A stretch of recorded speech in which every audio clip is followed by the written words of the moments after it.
Welcome to Ask the Accountant, the podcast that is made for you.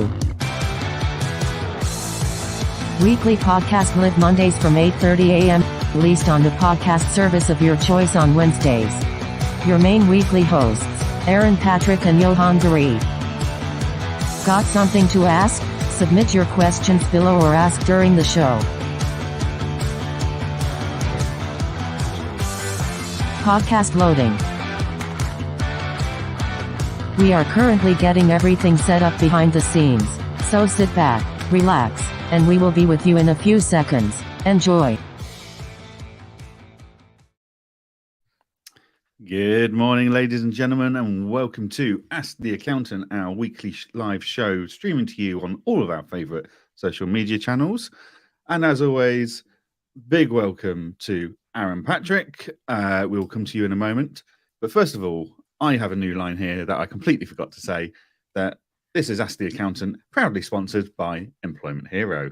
That's definitely the wrong side of my chest that I'm pointing at. So, Aaron, this is going to take some getting used to, this corporate malarkey. We're also a couple of minutes late going live, and apologies for that. We're too busy chatting about the world of tech to actually remember to do our own checklists. So, but we're there now, live. Everybody is streaming in and to the comments. So, Aaron, how are you? How was your weekend and the week before it?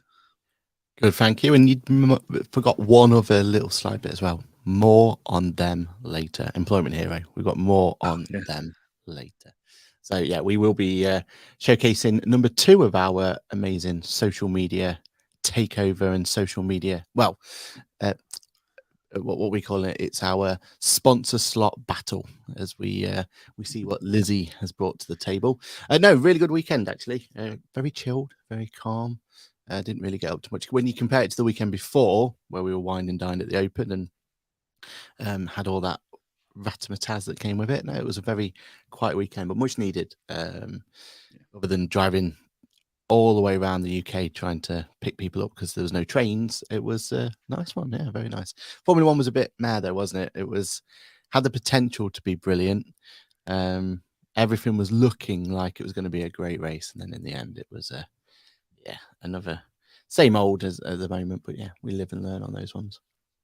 Yeah, it got to the point with the F1 that actually I think I got up and went and did some gardening because the rain had stopped long enough for me to do that. It was a bit grim, quite frankly, not just the weather, but also the F1. So yeah, no, it wasn't a great race, but hey ho, summer break now. So hopefully everyone comes back re-energized and recharged, new developments ready to go. So let's say hello to everyone in the comments before we go into our first headline. So good morning to Paul and to Kirsty. Good morning to Sam. And yeah, very happy Monday. Morning to Ashley. Good morning, gents. How are you enjoying the summer? I don't know about anyone else. My summer kind of hit us for about 6 days in June in Scotland. It's been irritating since, shall we say.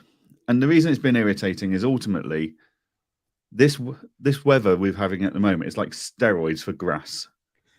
Like the moment I have any free time, it's either just stopped raining or it's just starting to rain. So I can't get out and cut the lawn. And it's that stop-start of showers and sunshine. So the grass is just out of control. So my house looks like it's derelict with the amount of long grass growing around it. It's ridiculous. But other than that, I'm enjoying summer. But I'm going to enjoy it even more from this weekend onwards because that's the Fringe Festival kicking off in Edinburgh. Oh, it's kicking off, isn't it? Oh, yeah. I mean, there's no excuse to go and enjoy the sun. Wow. The Scottish at that point, isn't it? Weather regardless, we'll enjoy August. We always do. I'm actually at the military tattoo on Saturday night. I cannot wait. I did it last year. It was incredible. And I've pretty much sworn to myself I need to go every year now. It's just such an incredible show. Like the skills and talents those guys have is phenomenal. I can imagine. My summer was just literally was the F1 was Silverstone. I got burnt that day. I got drenched that day. I'm surprised it didn't snow that day as well. I think that's kind of summed up how the, how the summer's been this year, hasn't it? I mean, I could do with this lack of summer. It has proven quite expensive, as we have just booked a trip to Cyprus for November. Oh, okay, yeah. So 2 weeks in Cyprus to make up for the lack of summer. So if the Scottish weather can sort itself out, that would really help my bank balance. Because my wife has said she's not had enough time in the sun this year. It's not right. Oh dear. So yeah, that wet, intermittent, and expensive. Ashley, that's my summer. Good morning to Ben. Good morning to Baz. Good morning to Hannah. Good morning to Kirsty, who said, yep, she's filled her garden wheelie bin yesterday with the grass. Yeah, it's getting out of control. Hannah said, snap, got absolutely soaked. So, amazing. Yeah. I mean, I'm not complaining that we've not had too much heat, considering the state that Europe's in with the heat wave. But at the same time, a bit of consistency for a while would be nice. So, Aaron, what have we got to talk about today? We've got quite a few topics. We started, as per usual, we go online at 8 o'clock, don't we, and go, right, what are we going to talk about? Because, obviously we put lots of research, planning, and investment of time into this so that you guys get a really high quality show. And we have a few notes each, and we go, right, which ones are we going to talk about? But we thought we were going to struggle, but actually we've got a really long list. I don't think we're going to get through all of it at all, but we'll give it a go. Sam was out on the golf course yesterday getting drenched. It didn't compare to the weekend before. Yeah. Was that the golf or the weather, Sam? I'm not going to lie. If I was a golfer, I'd be a very fair weather golfer, I think. And good morning to everyone else that is tuning in to listen to us live, and thank you for tuning in and keeping us honest and true. And if there's anything you've heard in the world of accounting and tech and stuff that you want us to talk about, why not stick it in the comments so we can have a chat about that ourselves? It might not be this week. We might need to go and research it and come back to you, but definitely stick it in the chat and we will have a look. So our first article, a holy grail to the accounting world may not prove to be quite what it says it is. So what was it, 5 years ago now, 6 years ago, 7 years ago, even maybe? The ability for the accounting world to have direct debits suddenly arrived on our doorstep in a cost-effective, easy administration way. Fantastic. And that was in the form of Go Cardless, who basically brought the world of direct debit to small businesses, and they did a brilliant job. However, we're hearing increasingly on our social media channels from accountants and bookkeepers who are now finding there's an issue with direct debits. And the issue is, if your customers aren't happy and they decide to contact their bank about your services, rightly or wrongly, the bank are recharging and reclaiming those fees that you've charged on direct debit. And we actually saw a case the other day, didn't we, Aaron, where a bank had gone in and recharged an accounting firm for 4 years worth of direct debits because the customer told the bank they've not had that service in their opinion, and they're not happy with the levels of service they have had.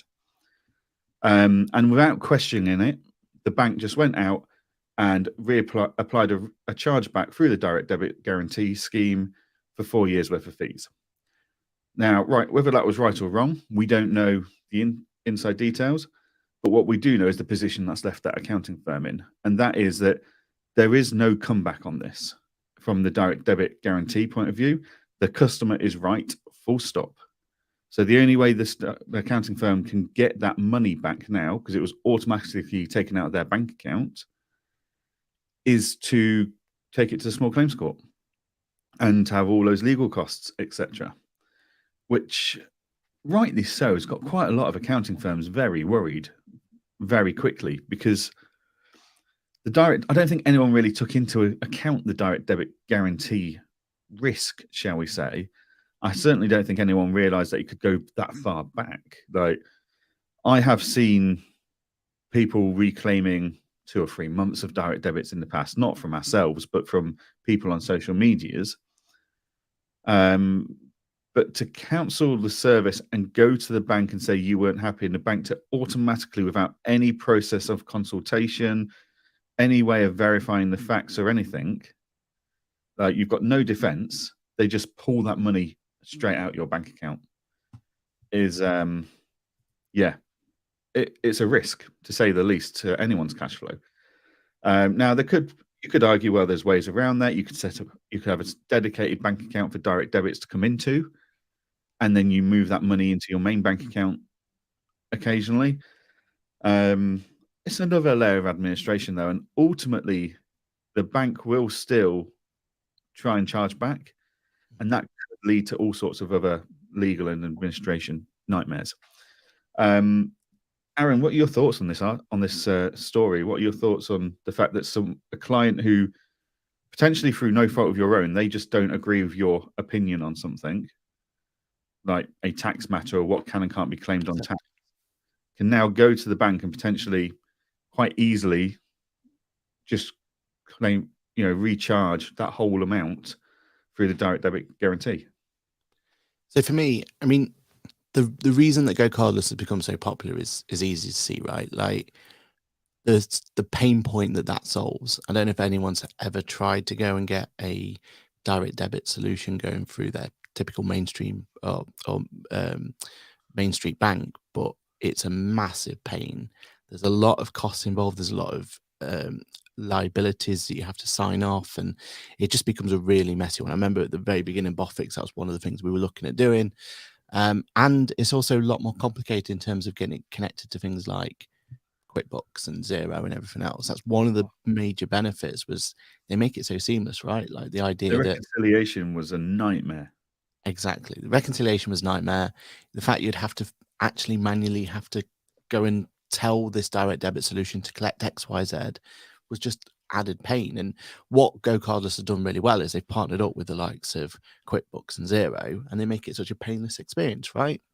We run our whole business on it now. It's as soon as a new client comes in, we set them to get that direct debit up, we put recurring invoices on. We don't have to worry about it from now on in. Like, we know each and every month that invoice is going to get sent out and that invoice is going to get collected. That's one job we don't need to worry about. So, I think you'd be hard pressed to find an accounting firm that's not taking advantage of that, that's not using that functionality, because yes, it's not the cheapest in the world. The fees aren't that massively, competitive to the likes of what we've seen elsewhere. But what they give you is that absolutely simple, straightforward, easy to understand model that, just means that you can make a scalable business. So I completely understand why everyone, including ourselves, are well on the bandwagon of let's use Go Cardless, let's get behind them. The problem we have is that, like you said, no one kind of really considered it would be this extreme. In my mind, I was like, yeah, there's every right for a client to turn around and get a couple of months worth of their fees back, maybe up to a year in some circumstances. If there's like if someone's done something that's actually legitimately, they've not provided the level of service they should do, etc., etc. If there's certain circumstances, then maybe we should be at risk for, say, a year's worth of fees. But having that opportunity for a client to go back till day dot, that is scary, right? And how easy would that be for one client to then tell another one, and then you've got this big effect that suddenly everyone's being charged back. There's that fear that could actually happen, and that this could get out there, and clients are just taking advantage of it. Us probably discussing this on a podcast wasn't a smart idea. Yeah, exactly right. Yeah. We might have caused the problem here. We could be the catalyst to this. Yeah, just to be clear, this has got nothing. This is not directly related to Go Cardless, QuickBooks Xero, anything like that. This is just the legal protection a consumer has in the direct debit guarantee that goes in place when you facilitate payments through a direct debit process. The reason this is so big for the accounting world is because so many accounting firms use Go Cardless for that direct debit process to ensure better cash flow. Exactly. So, and I think wasn't it Go Proposal, which was the one that kind of in this, but it was on one of those forums, wasn't it? Because again, Reason Go Cardless has been so popular is because it has been supported by the brands. Like we've got Go Proposal, we've got Practice Ignition. I think Client Engagement at one point we're looking into it, weren't you, as a potential partner?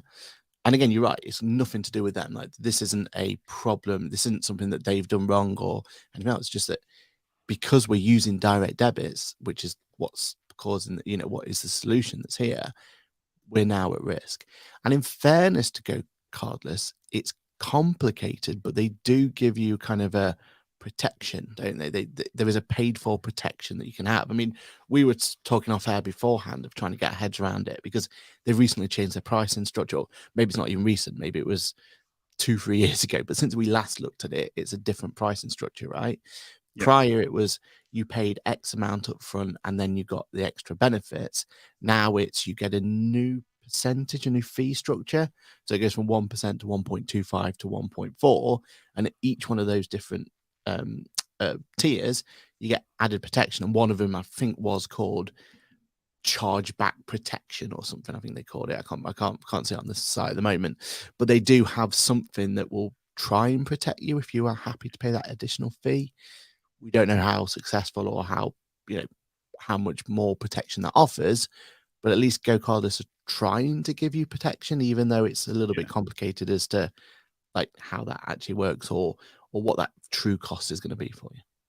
Yeah, and it's certainly a conversation we're going to be having with Go Cardless is how does that work? What layer of defense does that actually offer to our firm? Because this could be a huge headache for the accounting industry that has been very reliant on direct debits for the last 5 years to become more cash flow, and it's more supportive of clients. The reason most accounting firms have brought this in to use direct debits was they understood the need to invoice their clients on a monthly basis rather than that huge tax bill alongside your accounting fees bill all at the same time in the year. Like, that's just eye-watering, whereas if you spread the cost out, the client feels less pain about it, and that's fine. That's how, that's why everyone's going into the subscription market. Like, if you turn around to a Netflix, turn around to you and said, "Oh, Aaron, you can have Netflix for the year, but it's 130 quid a year," you'll go, "Ouch." Whereas what they do is they go, "Aaron, you can have Netflix for the year. It's $11.99 a month." You go, "Cool, absolutely fine. Where do I sign up?" So it's direct debits is the right thing in so many ways. It's the best tool for that method to get that monthly invoicing in, to secure cash flow, to make sure people are paying you on time, so that your clients don't have to worry about remembering to pay you. It's so streamlined. But I don't know about you, Aaron, but I know in my client base, we saw a huge uptake of Go Cardless, not just from our clients, but our client suppliers during COVID. So, wholesale fruit and veg sellers who always took cash on delivery, the more modern ones might have a card payment puck for the driver to go, "Oh, you owe us this much on the invoice, put your card here." But during COVID, we saw a huge spike of those suppliers going to direct debits to get their money in, because that way they didn't have to do contact payments and stuff like that. So it's good. This, now we've got more and more providers using direct debit payment methods.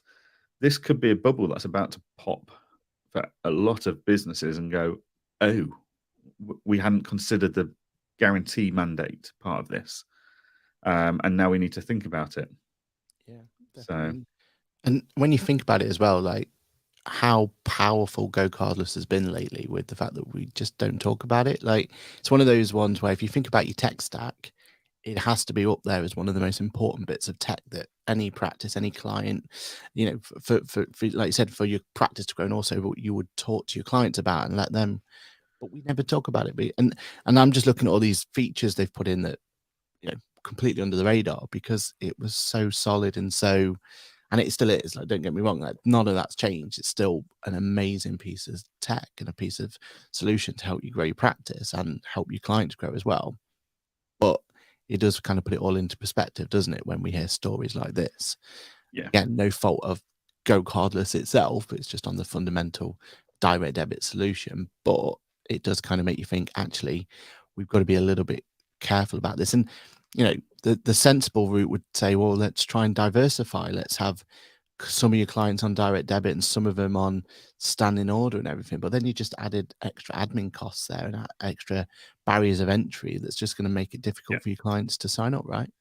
Yeah. And ultimately, I'd question the bank's process in this story. Why has the bank just automatically gone, yeah, okay, you can do that for 4 years? Did no one think that sounds odd? How much interrogation of the evidence has there been? Like, did that client just go to his bank? They've not done this service. I want my 4 years back. And the bank go, yep, ding, press the computer. Or did they actually investigate? We don't know. But I would like to think that it has been looked at properly by the bank before clicking enter. I'd like to think there's processes and systems in place that it's not just the consumer said so it must be right. Like attitude. You mentioned Netflix, right? So if this story was just as simple as someone went into the bank and said, I'm not happy about it, then what's stopping us doing the same for Netflix? Like, could we go back and get our 7 years or however long we've been with Netflix just because we weren't happy that they... I think in Netflix's defense here, I think it's a card subscription. It's not a direct debit. So is it not direct debit? Is it? Oh, okay. No, you enter your card details and it pulls the money. And is that why they do it that way then? Yes. That's why they've made that decision from day one? And so there is a facility in Stripe for card payment subscriptions. The reason we don't like it is Stripe doesn't talk to very many accounting softwares easily. There's a lack of automation there. It makes it more of an admin burdened process for us, the business owner. Yeah. And it's a simple thing that if your card is expired, that's one extra step you've got to go through to get it reattached. And again, it creates friction, right? And we just don't want friction in anything we do when it comes to client payments. Exactly. Cool. So let's have a look at some of the comments because we've had some comments coming in. I'll come back to Ashley's comment in a minute. Baz Turner says, ultimately, if accounts are right, then people shouldn't be going down this road. But I can imagine how people could feel this way if they've been bitten in the past through bad accounting firms. The ease of a direct debit sits well, and you're not having to feel an annual cost unless, of course, annual fees come with bigger discounts, just like insurance premiums do. I'm really pleased about that comment because Baz is one of my clients. So I feel like Baz isn't going to try and claim back anything on me just now. Although the idea is now in his head. Yeah. The seed's there. Right. Paul has said he's got a client whose entire window cleaning business is based on Go Cardless. And can you imagine that? My window cleaner does the same thing. Like, my window cleaner wants £8 in cash, preferably pound coins, once a month. It's like I'm not his accountant, thankfully. But yeah, like how does the window cleaner defend? Oh, I have cleaned your windows for the last 6 months. Like without having time-stamped evidence, photographic evidence of him doing it. I think the only thing my cleaner could do is he keeps doing social posts around my area, so he can he'll be able to put that's the window I cleaned on my social post. I think that might breach the whole privacy thing, might it? The convenience of collecting even when the customer isn't home was pivotal for his cash flow. Completely get that, Paul. Yeah. The amount of times we get a card through the door saying, "Oh, here's the window cleaners have been while you were out. So now I've got to remember to have £16 sat on the side ready for when they come next time in the hope that I catch them next time." But I have gone a few months in a row without being at home and not catching them. So yeah, it does become a bit of a headache. But yeah, no, go cardless for a window cleaning business. Fantastic idea. Yeah, definitely. Okay.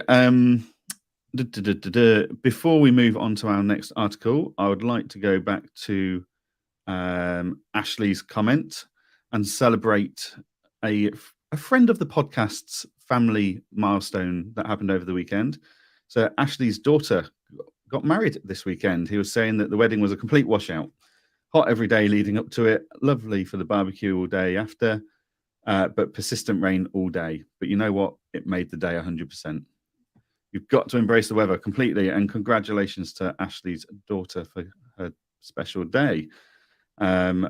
We need to organise getting Ashley on our podcast at some point soon. Talking about weddings, is that? Yes. This is a great point by Sam as well.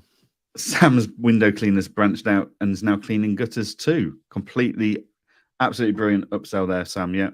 I've seen a lot of roofers start doing that, you know.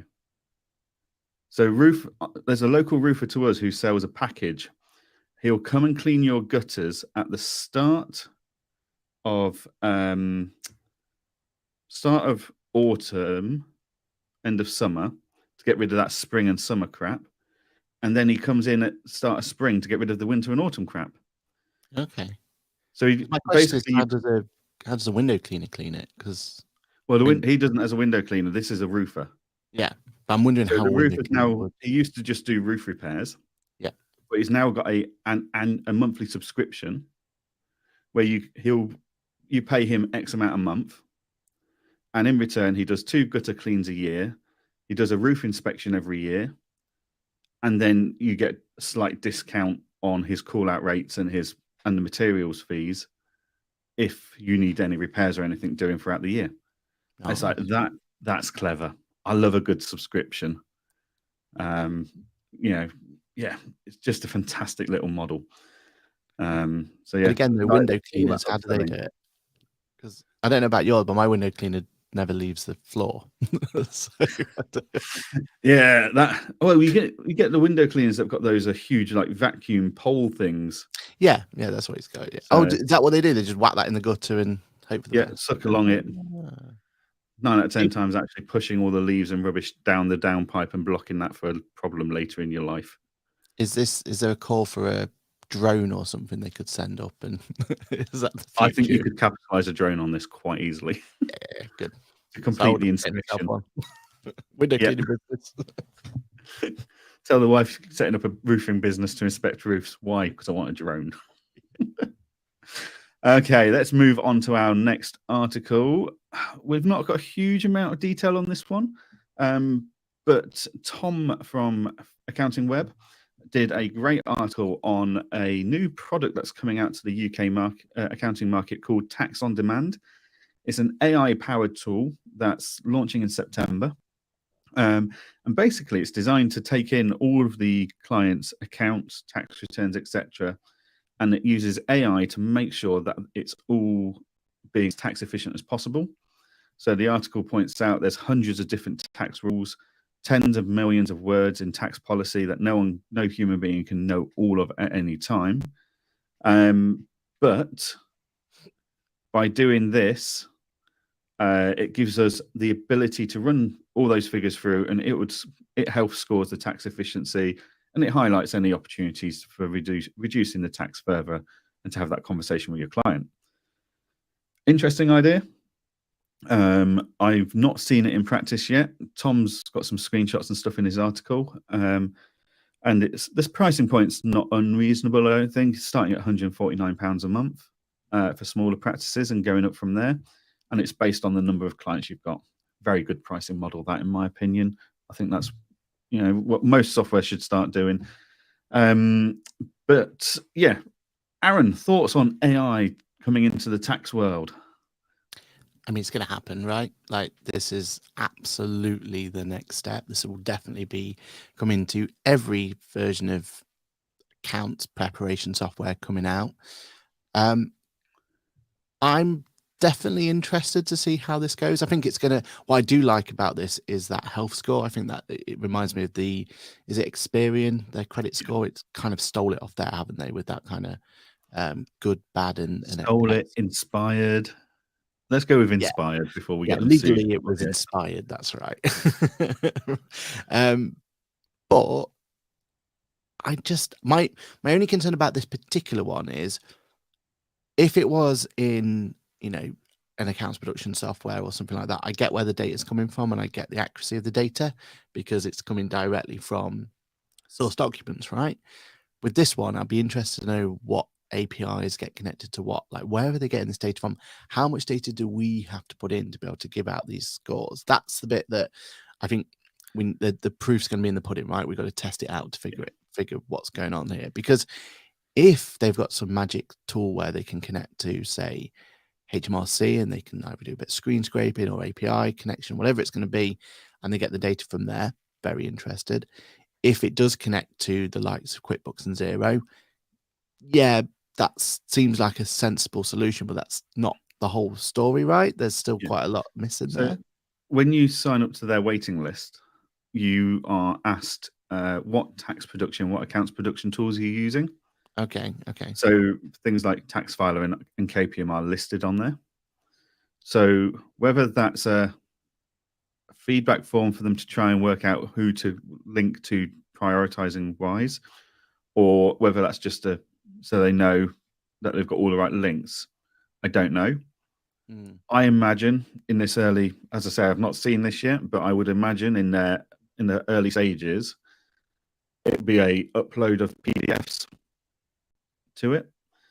Okay. So you'd upload the full accounts to CT600, the SA100 forms, and it would analyze them from there. And there does, based looking at the waiting for the feedback, like the sign up to the waiting list form, it is focused around companies and CT600s more at this point. So yeah, I think this is just the first of several tools that we're going to see come to market in the next 6 months. I think this is going to become a very competitive space. Who was the Diagnostax was out, 4 or 5 years ago now, which in theory is the same thing, but it's got no AI in it. So it was very much it took a good half an hour to import a client because you had to go through and enter all the figures and tick all the boxes, etc., and answer all the questions. So actually, it didn't work out very well for smaller businesses because of the time required, and actually their tax situations were so basic it didn't really impact on them. So yeah, it's going to be interesting to see what AI brings to this market, and I think we are going to see a surge in tools in the next 6 months. Yeah, I think this comes back to what we've been saying in terms of what AI is potentially going to do to our industry in terms of tech stack, because we keep coming back to this circle of the AI functionality is going to become so useful and so powerful if done right. The only way that we're going to get the benefit from that is having a closed ecosystem. Like at the moment, one of the things we built a whole podcast on it, right? Like, let's try and find best in class, and let's try and, promote what's best for everyone and have all these different solutions talking to one another. Client Engage is a huge example of that, right? Let's find best in class and talk to it and move it forward. But at what point do accountants, what's that turning point where we're going to have where it's like, it's great having all these best in class ones, but actually if I have the same ecosystem, everything just talks to one another, and we can have all these insights and all of these automations coming through automatically. That Sage model that we've been dreaming of, that that idea that everything's from there. I feel like this is just starting to become a bit of a ticking time bomb where we're going to have a position where we're going to be forced down one route or another so that we can take advantage of all this cool AI tech and everything that comes with it. So that's my only worry about it. Unless something like Tax on Demand can find a really, really slick way of being able to gather that data. Maybe it is connecting to, their accounts, but their practice management solution, and because we're already uploading it there for signatures, right? Could it then analyze it through there? Is that the way that they could get access to it? Because at least then that's one less friction point for us, right? The idea of having to put it to our practice management solution and to our Tax on Demand, or or whatever the solution is going to be, that seems like that could be a painful friction. But if they could find ways to integrate with like that, I think that's where, for me, it gives it more of an opportunity to be something that can just integrate nicely into your practice. Definitely. And there's as per usual with for our friends on Accounting Web, there was a strong amount of keyboard warrior action happening in the comments.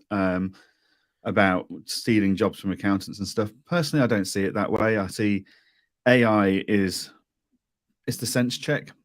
So if you're a great accountant, then fantastic. You don't need the AI tool to tell you that these are the tax reliefs, because you've probably got them all already.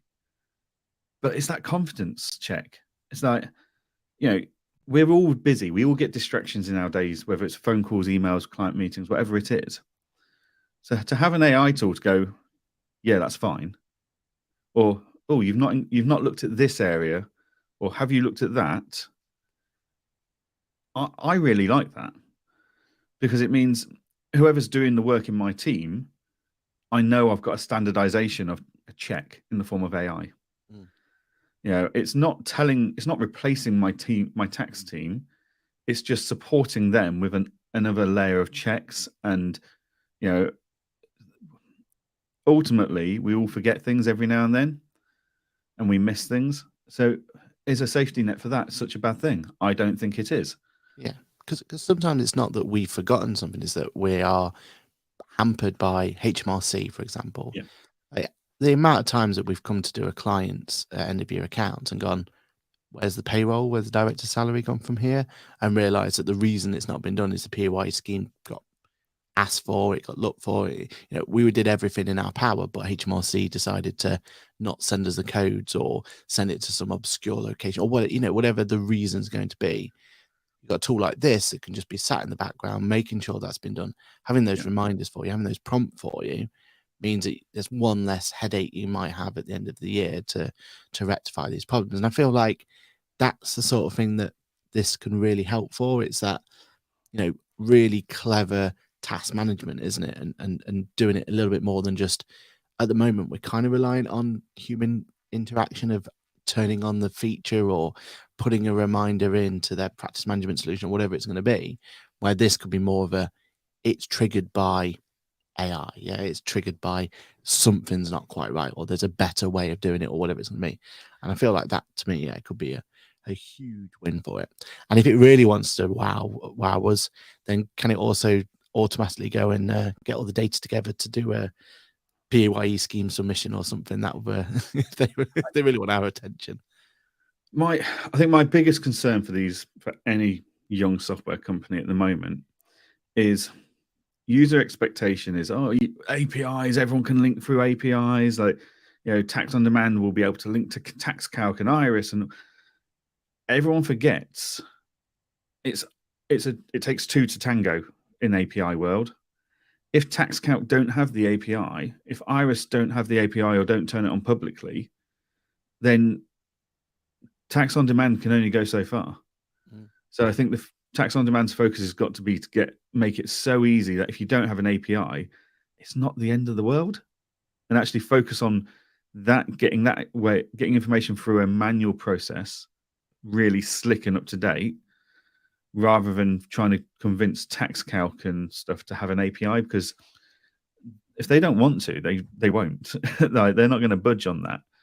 And that's the limitation. I think from a client engager point of view, I sit there with this software talking to users all the time, and the amount of users that are going, well, why can't you link to Tax Calc? It's like, well, Tax Calc don't physically have the links for me to link to. I can't just plug into someone else's software without them knowing. Yeah, it just doesn't work like that. And that the big boys' lack of willingness to create APIs and link to the smaller software providers, I think, could be a bit of an issue for the small software providers. Like, will KPM have an API that allows you to pull the accounts, trial balances and stuff straight out of KPM? No, because they want you doing it in their software. So, what Tax on Demand are doing is actually no threat to them whatsoever, unless they're planning on launching an AI tax analytical tool. I don't know. But, I think that's my concern for these softwares like Tax on Demand is the softwares that actually have the information they need have the power, and they're not willing to share that knowledge, and that, not the knowledge, but the information that they need to pull out for that client. It's going to be interesting over the next 6 months to see who else comes to the market and whose different views are on different things. So there's a software out there I've been talking to called Tax Torch, which is very much more about the personal tax side of things. They do the corporations stuff, but it's more about modeling rather than looking for tax efficiencies. It's have you considered this part of the tax rules? It's more about modeling, right, what do you need to take home a year personally? Right, let's see how we can make that the most tax efficient option and give you some different options there. And Chris Downing from Sage has just said this is why Sage acquired Lockstep last year, enabling all vendors to integrate once to many others. There are softwares out there that have got fantastic APIs. There are softwares out there that but they're restrictive. There are softwares out there that have got mediocre APIs, but the door's open to anyone. So like QuickBooks, anyone can connect to QuickBooks through the API. Is the API as powerful as we'd like it to be? Probably not. Xero's API is more powerful, but they have really strict terms of how you get access to that and have to be certified, etc. And I know Sage are spending a lot of time, including acquisitions through like the likes of Lockstep, to open up an API. And I know the philosophy Sage have behind their APIs is very much we've got the information, come and use it attitude. And they're just building those APIs at the moment to give anyone the opportunity to come in and plug in and use it. Whereas there's others out there, Iris, people have been wanting an API into TaxFiler for years, and Iris just don't have any interest in it whatsoever, unless it's pushing information into TaxFiler. There's certainly no API to take it out. For the software world to really thrive, we need these other companies to start sharing information as best as you can. Problem is it's all down to cost, though, right? Even QuickBooks will admit that there's a cost element to opening up these APIs, and that's why Xero, I suppose, went down there. Well, we'll open them up, but then we'll charge you for access to certain data, and I suppose that's what it's always going to come down to, is how much cost this is going to cost the vendor for putting those APIs out there. Because it's not, we see it as almost like a right, but at the end of the day, I suppose it's got to make sense for them to do it, hasn't it? And that's why it's got to be return on investment for them to justify it. Okay, we are 40 minutes in. We've been chatting away. Aaron, I believe we have our second ad video for our new sponsors, Employment Hero. For those that weren't here last week, Employment Hero is now the sponsor of Ask the Accountant. And as part of that, we needed to do some kind of short advert to promote the benefits of Employment Hero and its brand to our listeners. So we thought, what better way than to have a bit of a competition between myself, Aaron, and Lizzie, our producer. So last week we saw Aaron's attempt using Cadbury Heroes for an advert. Mixed reactions. And this week we're going to see Lizzie's attempt at an advert to promote our new sponsor. So Aaron, can you roll the advert for us for Ask the Accountant, sponsored by Employment Hero? I certainly can. Is it advert 1 or 6? 1 of 6. So Lizzie did try to increase the odds in her favour by doing 6, but go for advert 1. Here's producer Lizzie's advert number 1. Ask the Accountant brings to you Employment Hero. Are you ready for a new era of work and pay? Say hello to Swag, the world's first employment super app, redefining the way you work and get paid. Swag combines easier work, exciting careers, flexible pay, and exclusive benefits into one revolutionary platform. From timesheets and leave requests, to peer shoutouts and company notifications, the Swag app takes all the features your team loves in the Employment Hero app and gives it a facelift. The app is redefining what it means to be employed, rolling work and wages into one super app for your employees. And when you offer employment, Employment Hero brings the benefits. Find the best talents via the job board and manage applications with ease.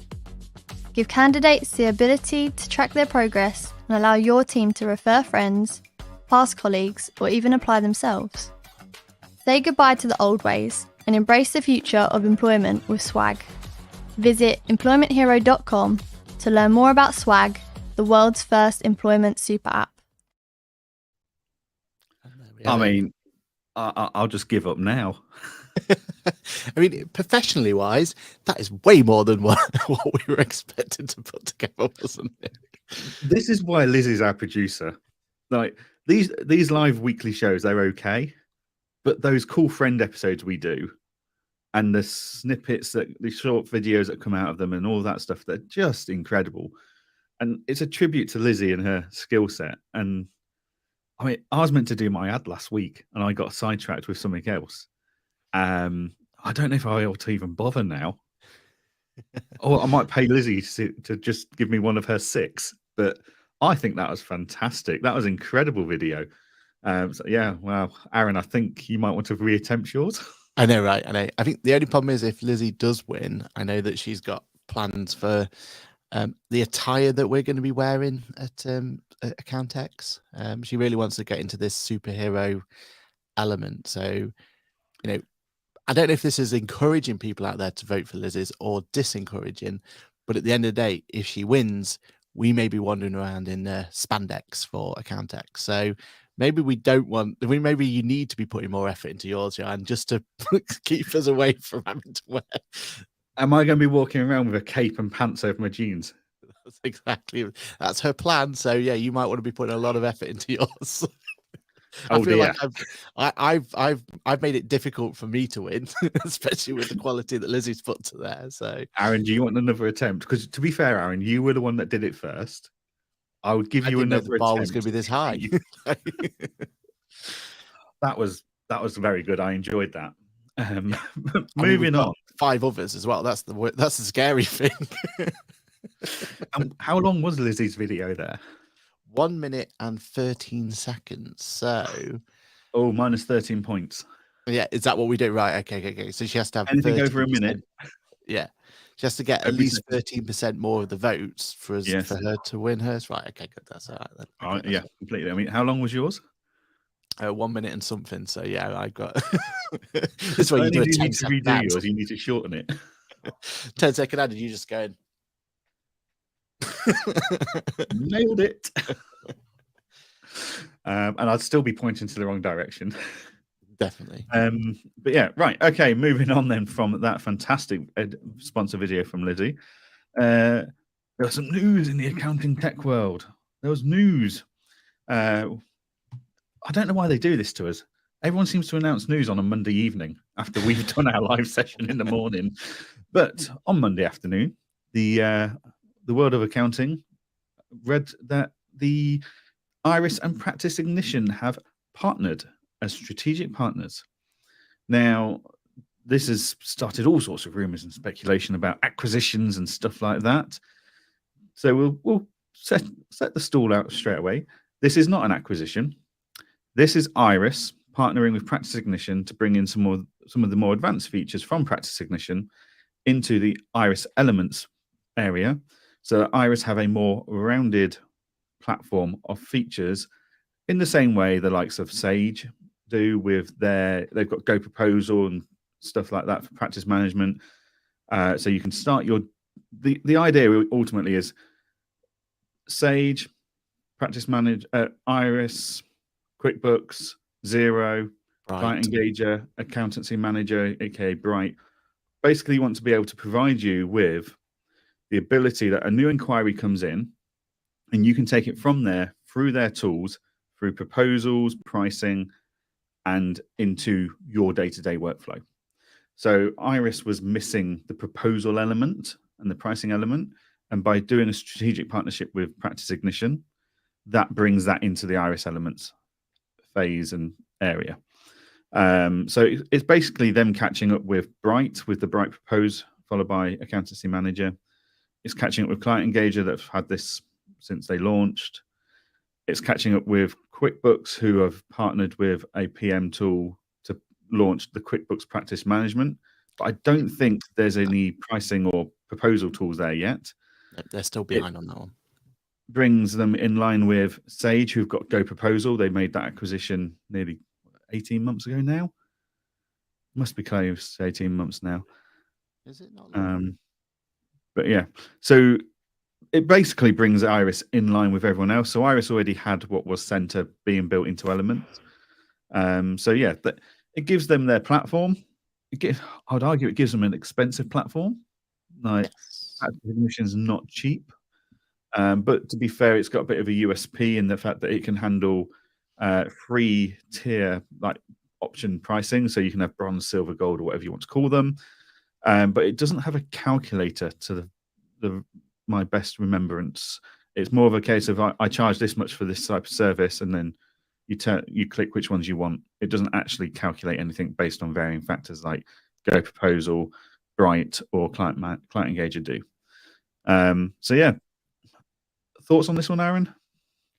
I mean, it's something they needed, right? Like it was a glaring hole in their whole practice management, one ecosystem, one shoe fits all solution. I imagine the partnership means that people are going to get better pricing because, like you said, that was one of the things that Ignition really did struggle on in terms of getting the adoption, in my opinion, was because their pricing was that little bit more and you didn't get as, I'm all up for paying a premium, but you need to get something out of that premium, right? And I could never see what the value of Ignition was bringing to that premium. I think that's where we've definitely considered it, looked at it, and ultimately moved on from it.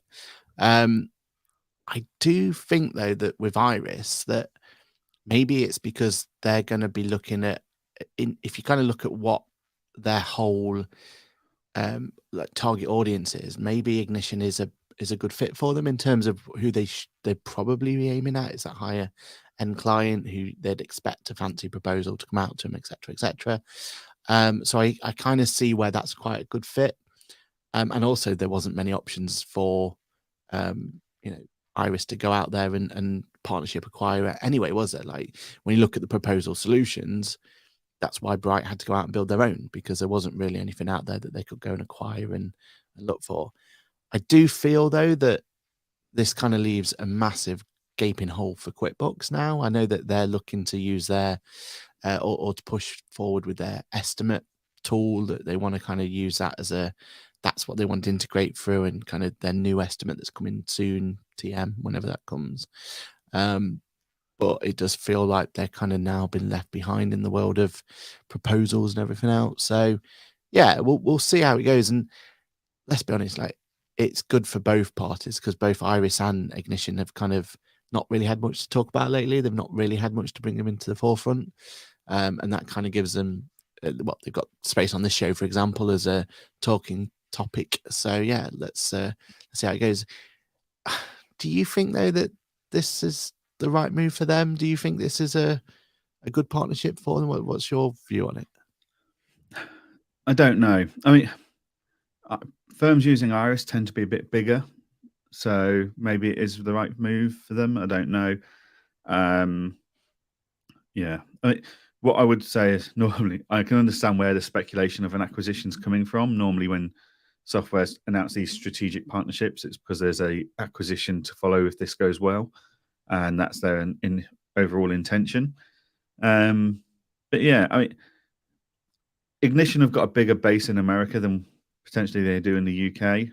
And Australia Iris, as well, isn't it? They've got, and Australia, yeah. So maybe it's giving Iris exposure to those as well. So yeah, I think it's going to be one of those interesting ones to see. Is it just a title, or does it actually help both parties in the future?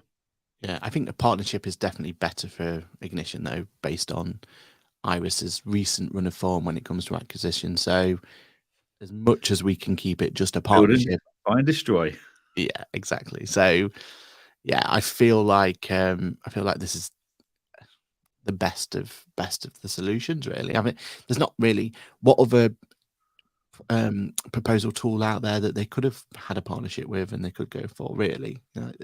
Well, there isn't one, is there, in the accounting space? No, unless you're going to go down like PandaDot, but they're not going to really. No, that's not really a fit, is it? So yeah, I feel like this is kind of the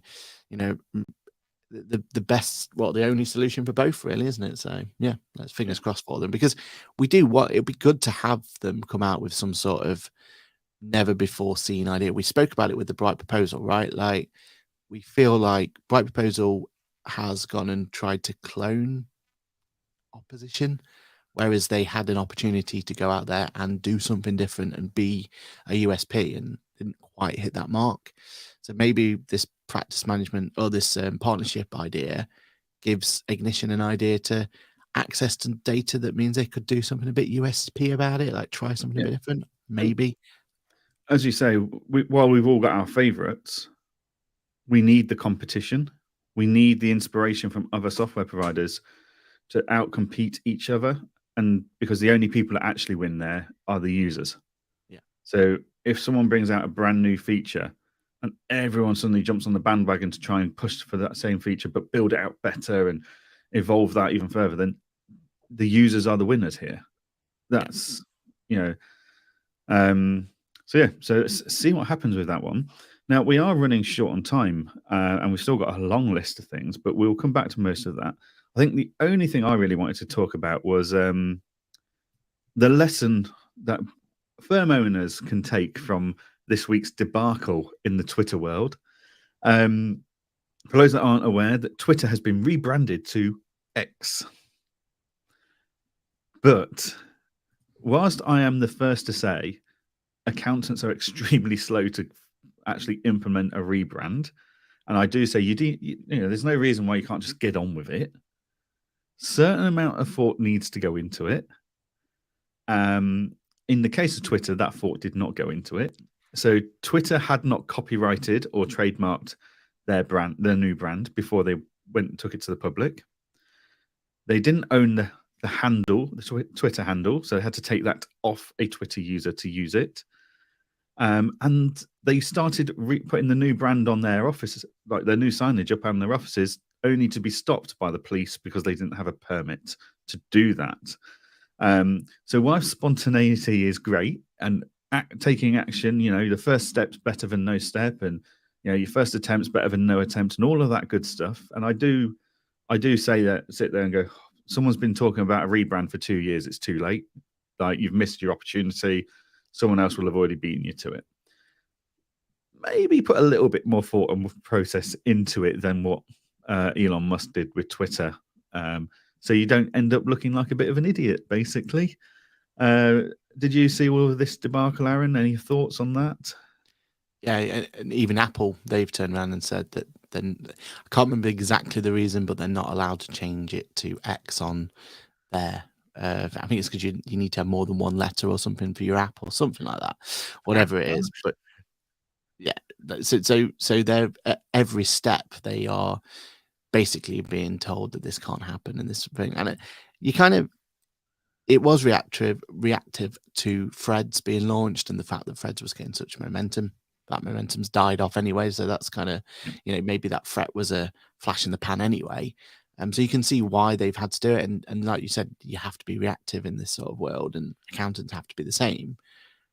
But yeah, this was definitely a lesson on how not to rebrand, and I think there'll be a lot of marketing people out there just going, "Yeah, that's some content for me to." How many blogs and vlogs are we going to get out of this? Exactly. So, yeah, enjoy your Twitter, your LinkedIn feeds, everyone, because all about Z, X even.